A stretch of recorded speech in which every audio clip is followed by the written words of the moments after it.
ભાવિન મોલમાં સેલ આવ્યો છે તો હાલો ને આપણે જઈએ. અને આપણે જઈએ જ છીએ તો એક ટોપ હું લઈ લઈશ. હા કાંઈ વાંધો નહીં, જાશું તો ખરી, પણ કેટલા ખર્ચા થશે? વધારે નહીં, પણ 2-2.5 હજારમાં છોકરાઓની થઈ જશે ને મારું થઈ જશે. 2-2.5 હજાર? હા, કેમ પૈસા નથી તમારી પાસે? ના ના એવું નથી, પૈસા છે મારી પાસે. ખાલી તું મને એમ કે ક્યારે જવું છે?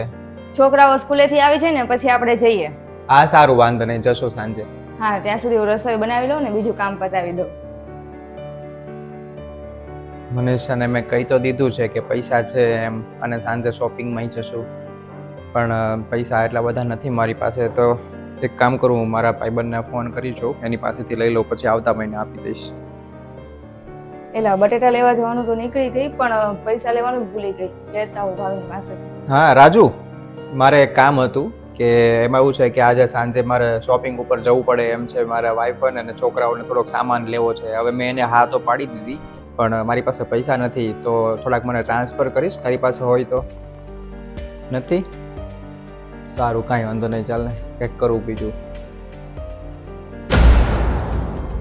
રાજુ પાસે તો હવે નહીં થાય, એક કામ કરું, જિગ્નેશ પાસે હશે કદાચ, એને કહી દઉં. હેલો, હા જિગ્નેશ, મારે હમણાં થોડાક પૈસાની જરૂર હતી. ના, હું તને આવતા મહિને આપી દઈશ. મારે એવું છે કે અર્જન્ટ થોડુંક ખરીદી આવી ગઈ છે ને, તો એ ખરીદી કરવી પડે એમ છે, અને એમાં ના ન પાડી શકું. હા બસ બસ, મારે ખાલી 3-4 હજાર જ જોઈએ છે. કાંઈ વાંધો નહીં, મને ટ્રાન્સફર કરી દે ને ઓનલાઈન. હા સારું, મૂકું, થેન્ક યુ. પતી ગયું કામ? હા, આવી ગઈ. અને હું એમ વિચારતી હતી કે આપણે મોલમાં જઈએ જ છીએ તો બેય છોકરાના નાઇટ ડ્રેસ લઈ લઈએ તો.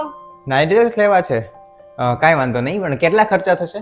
2,500 જેવું થશે. અને પહેલા મેં તમને 2,500 જેવું તો કીધું જ હતું, એટલે ટોટલી 5-5.5 જેવું થઈ જશે. 5,000 રૂપિયા? કેમ, તમારી પાસે 5,000 રૂપિયા નથી? અરે ના ના, એવું કાંઈ નથી, છે પૈસા મારી પાસે.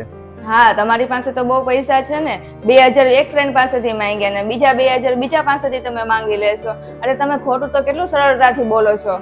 હા માગ્યા પૈસા, પણ એમાં એવું છે કે આ મહિનાની છેલ્લી તારીખ હમણાં ચાલે છે, એટલે આમ તો પૈસા પૂરા જ થઈ ગયા હતા. થોડા ઘણા મેં બચાવીને રાખ્યા હતા, અને એમાં એવું હતું કે મારા બાઇકમાં થોડું ઘણું રિપેરિંગ આવી ગયું, અને એમાં મારે કરાવવું જ પડે એવું હતું. એના વગર ચાલે એવું નહોતું, એટલે મારે એમાં જતા રહ્યા પૈસા, એટલે માટે મેં માગ્યા. અને તું ચિંતા ન કર, તને તો ખબર જ છે કે હું સમયસર બધાને વ્યવહાર પૂરો કરી જ દઉં છું, એટલે આવતા મહિને હું આપી જ દઈશ એમને પૈસા પાછા. હા, એ તો મને ખબર જ છે કે સેલેરી આવશે એટલે તમે તમારા ભાઈબંધને આપી જ દેશો પૈસા. પણ મેં તો એટલા માટે તમને કીધું હતું કે મને એમ હતું કે તમારી પાસે પૈસા છે જ તે, પણ એવું કઈ મોલ જવું જરૂરી નથી કે પૈસા ન હોય તો બીજા પાસેથી માંગીને આપણે જઈએ. અરે જીવનમાં પરિવારથી જરૂરી બીજું કોઈ વસ્તુ જ નથી ને. અને તે ક્યાં એટલી મોટી મોટી કોઈ ડિમાન્ડ કરી છે મારી પાસે કે હું પૂરી ન કરી શકું. અને આમાં થોડી ઘણી કદાચ તકલીફ થશે, 1 મહિનો ને આવતા મહિને પાછું સરખું થઈ જશે.